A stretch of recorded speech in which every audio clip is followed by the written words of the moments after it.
मोहनपुर गांव में एक रात। इस बार गर्मी काफी पड़ रही है। मोहन, आज तुझे तो काफी बुखार है। आज ना ही आता। नहीं रे, बच्चों के एग्जाम सामने है, छुट्टी नहीं ले सकता। फिर भी तबीयत खराब हो गया तो तू तो है ही, मुझे फिक्र कैसी। फिर से फालतू बातें, कुछ नहीं होगा तुझे। सच में तेरे जैसा दोस्त मिलना किस्मत की बात है।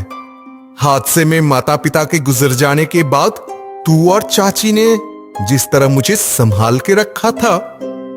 तुम लोगों का एहसान हमारी जिंदगी में ज्यादा है। बिलासपुर से यहां आकर जब बसे थे, तब तेरे माता पिता ने जिस तरह हमारा साथ दिया था, वो मैं किसी जन्म में नहीं चुका पाऊंगा। मोहन को घर पहुंचाकर कैलाश जब अपने घर लौटा तो रात काफी हो चुकी थी। क्या जी, आज आने में देर हो गई?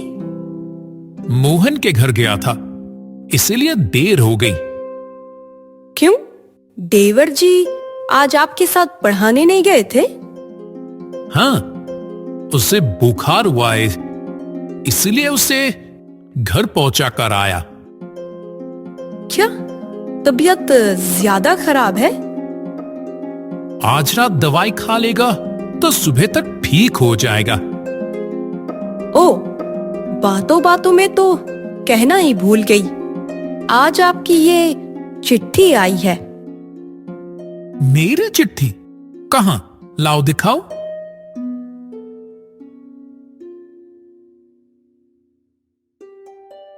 ये तो बिलासपुर से मेरे चाचा ने भेजी है। बिलासपुर? मेरा गांव, जहां बहुत सारी कड़वी, कभी ना भूलने वाली यादें जुड़ी है। क्या जी, चिट्ठी में लिखा क्या है? लिखा है कि उनके बेटे नवीन को कैंसर हुआ है और अभी उनका धंधा भी मंदा चल रहा है। इसीलिए अगर हमारी जो जमीन पड़ी है उसे बेचकर उन्हें कुछ पैसे दे दूं तो बहुत मदद होगी। ये तो बहुत ही दुख की खबर है। वो तो है, दादाजी ने जमीन मेरे पिताजी की नाम कर दी थी। पिताजी के लापता होने के बाद चाचा कई बार आए थे जमीन को अपने नाम करवाने के लिए, लेकिन मां ने हर बार मना कर दिया। अब तो मां भी नहीं रही और मेरे भाई पर ऐसी मुसीबत आन पड़ी है। मेरी शादी को कितने साल हो गए, आज तक ससुराल का आंगन ही नहीं देख पाई। तुम्हें कभी वहां लेकर नहीं जा पाया और लेकर जाता भी कैसे, जिस घटना के बाद हम वहां से लौट आए थे। तब मैं छोटा था। पिताजी बिलासपुर हाई स्कूल में पढ़ाते थे। गांव का हर एक इंसान उनसे बहुत प्यार करता था। पिताजी भी सबकी मुसीबत में दौड़कर आगे आते थे। एक दिन शाम को चाचा हमारे घर आए। भाई, तू सब ठीक है ना? भैया, एक मुसीबत में हूं। क्या हुआ? मुझे 5 लाख रुपए की जरूरत है। क्या? इतने पैसों की तुझे क्या जरूरत पड़ गई? असल में भैया, मुझे जुए की लत लग गई थी, इसीलिए उधार लिए थे। शी, तू ये कर सका? परिवार की इज्जत के बारे में एक बार भी नहीं सोचा? देखो भैया, मैं तुमसे पैसा मांगने नहीं आया हूं। हमारी जो जमीन है उसे बेचकर मेरे पैसे मुझे दे दो। अब समझा पिताजी क्यों वो जमीन मेरे नाम कर गए थे। जरूर समझ गए थे कि तुझे बुरी लत लग गई है।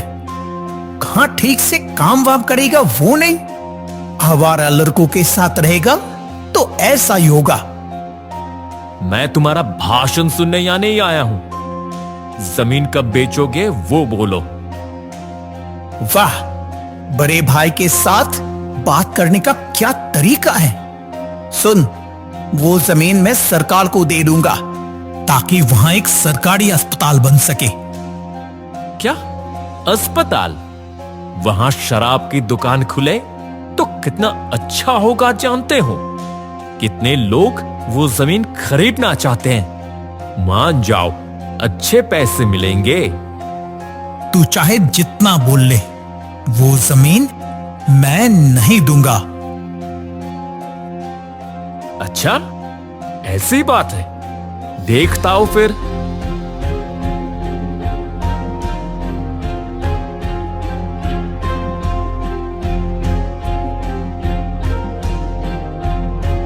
क्या जरूरत है आपको उस जमीन को लेकर झमेला करने की? लड़का बड़ा हो रहा है, कहाँ शांति से रहेंगे वो नहीं, अस्पताल बनवाएंगे। सब अगर सिर्फ अपने ही बारे में सोचेंगे तो एक दिन ऐसा आएगा कि बेटा माँ बाप को भी भूल जाएगा। तुम लोग वादा करो, कुछ भी हो जाए वो जमीन किसी को नहीं दोगे, वहां अस्पताल ही बनेगा। छी छी, ये कैसी मनूस बातें कर रहे हो? फिर हमारी जिंदगी में आई वो रात। उस दिन शाम से ही जोरों की बारिश हो रही थी। तब चाचा हमारे घर आए। भैया, दरवाजा खोलो। तू इस तूफानी रात में? खबर मिली हमारी गांव की कुछ लड़कियों की आज रात तस्करी होने वाली है। मैंने पुलिस को खबर देने कुछ लोगों को भेजा है। तुम चलोगे? कुछ दिनों से ही लड़कियां गायब हो रही है। गांव का ही कोई इसमें शामिल है। आज ही रंगे हाथ तू पकड़ जाएगा। चल। ऐसी तूफानी रात में मत जाओ आप। पिताजी हम लोगों को छोड़कर बारिश में ही निकल पड़े। उनको वही आखिरी बार देखा था। वो फिर कभी लौट कर नहीं आए। सारी रात पिताजी घर नहीं लौटे।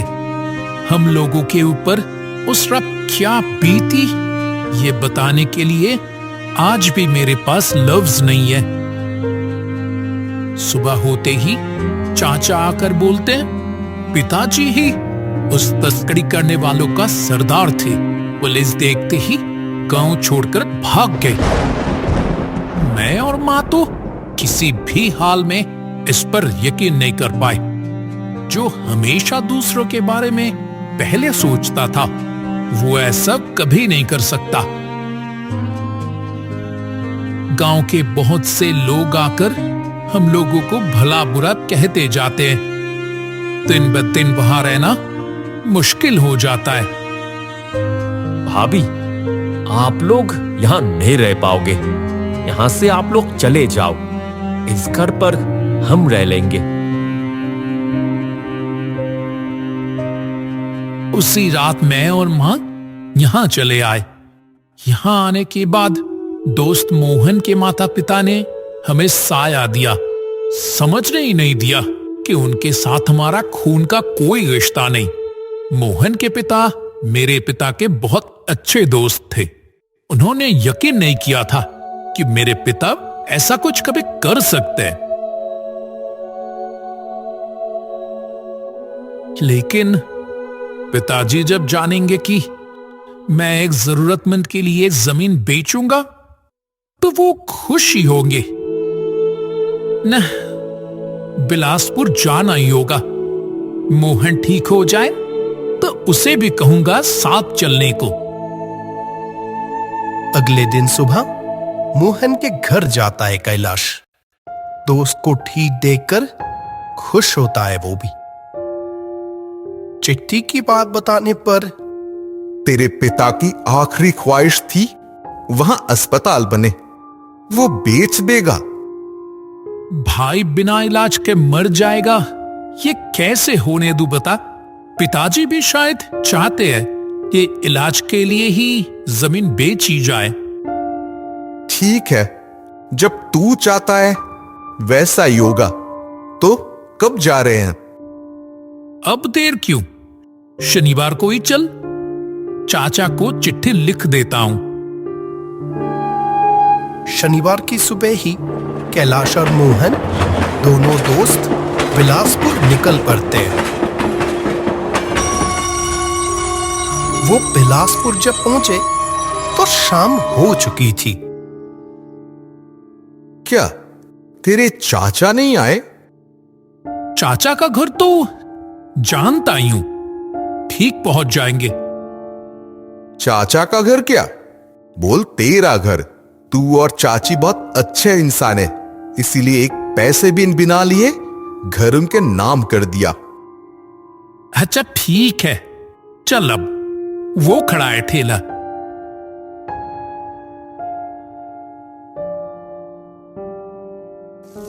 वो ठेले में बैठकर बढ़ते हैं घर की तरफ।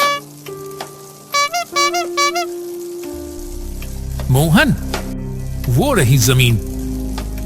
अच्छा यही, इतनी बड़ी जमीन? इतनी बड़ी जमीन उन्हें? ये जमीन खरीदने यहाँ आए हैं क्या? मत खरीदना, यहाँ से रात को रोने की आवाजें आती है। सब कहते हैं एक काला साया जमीन के चारों तरफ घूमता दिखता है। कोई भटकती आत्मा है यहाँ।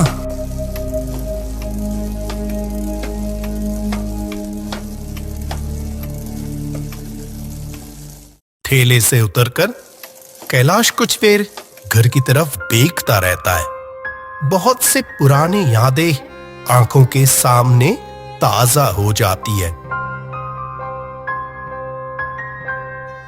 ओह कैलाश, आ गया तू। मोहन, तू भी आया? आ, अंदर आ। भाई कहाँ है? उसे देखते हैं।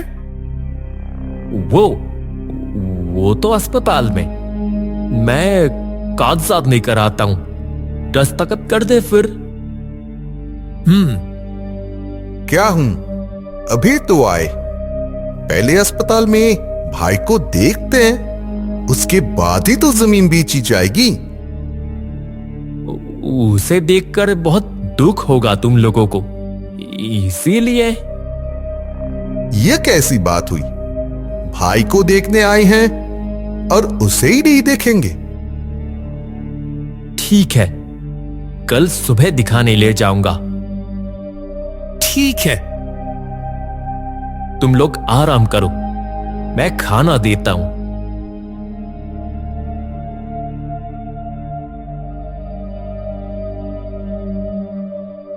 कैलाश, तेरे चाचा मुझे कुछ ठीक नहीं लग रहे। नहीं, वैसा नहीं है। मुसीबत में इंसान इतना सोच समझ कर तो बोल नहीं पाता। लड़का तो है मामा के घर, अब कैसे जमीन लूंगा? वो मोहन ही सारी फसल का जड़ है।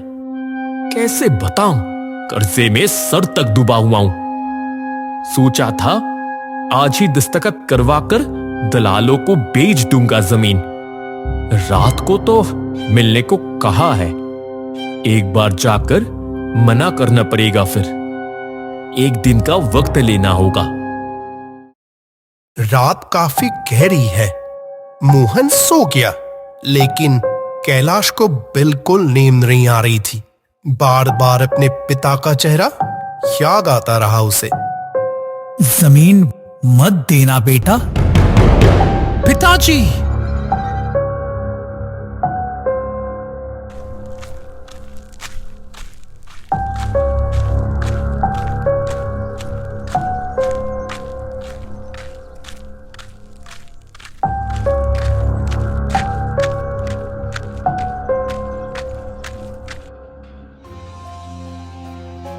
मोहन, चाचा को इस अंधेरे में कहीं बाहर जाते देखा।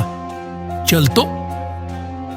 चल, मुझे तेरे चाचा बिल्कुल ठीक नहीं लग रहे हैं।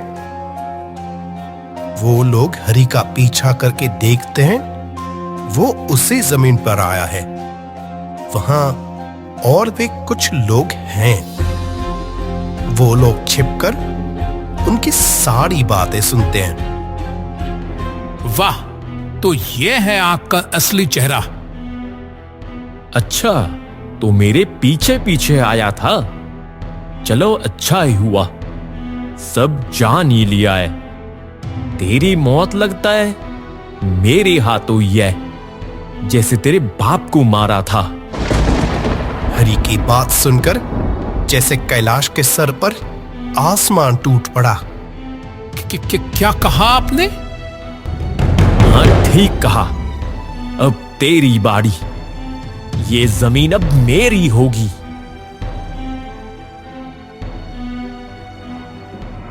हरी, पिताजी, आप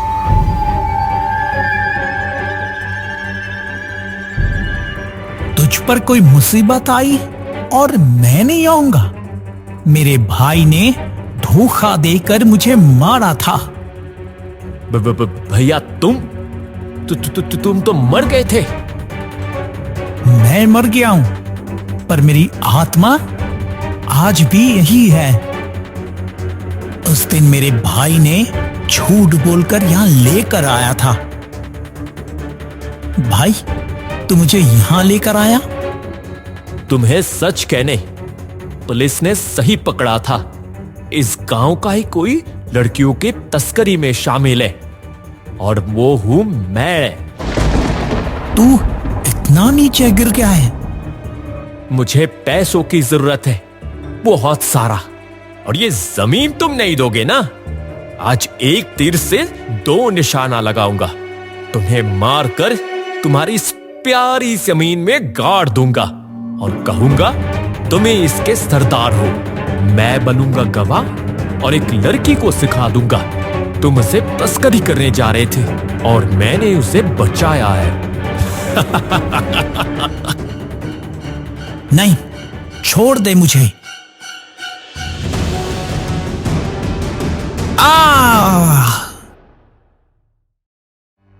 मैं फिर भी चुप रहा।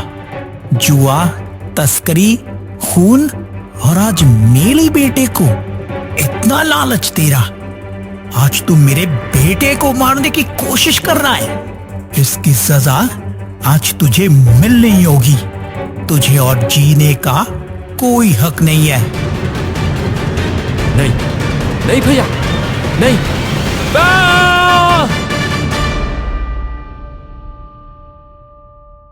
पिताजी, कैसा है बेटा?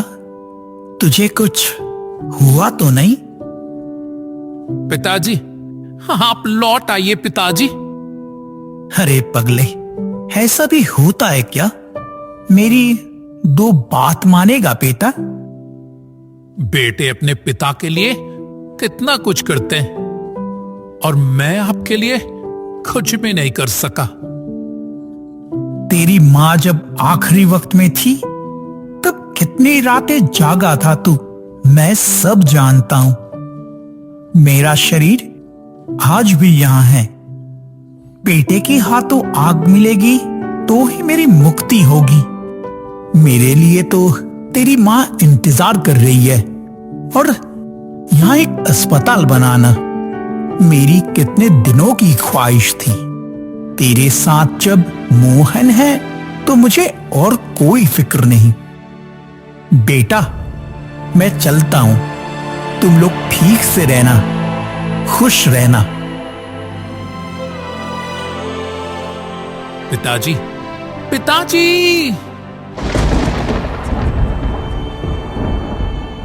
अपने पिता का साथ ज्यादा दिनों तक नहीं मिला कैलाश को। उनका सारा खेलना कूदना, नदी किनारे बैठकर बेफिक्र वक्त बिताना, सब जैसे तभी खत्म हो गया था जिस दिन कैलाश को छोड़कर हमेशा के लिए वो चले गए थे।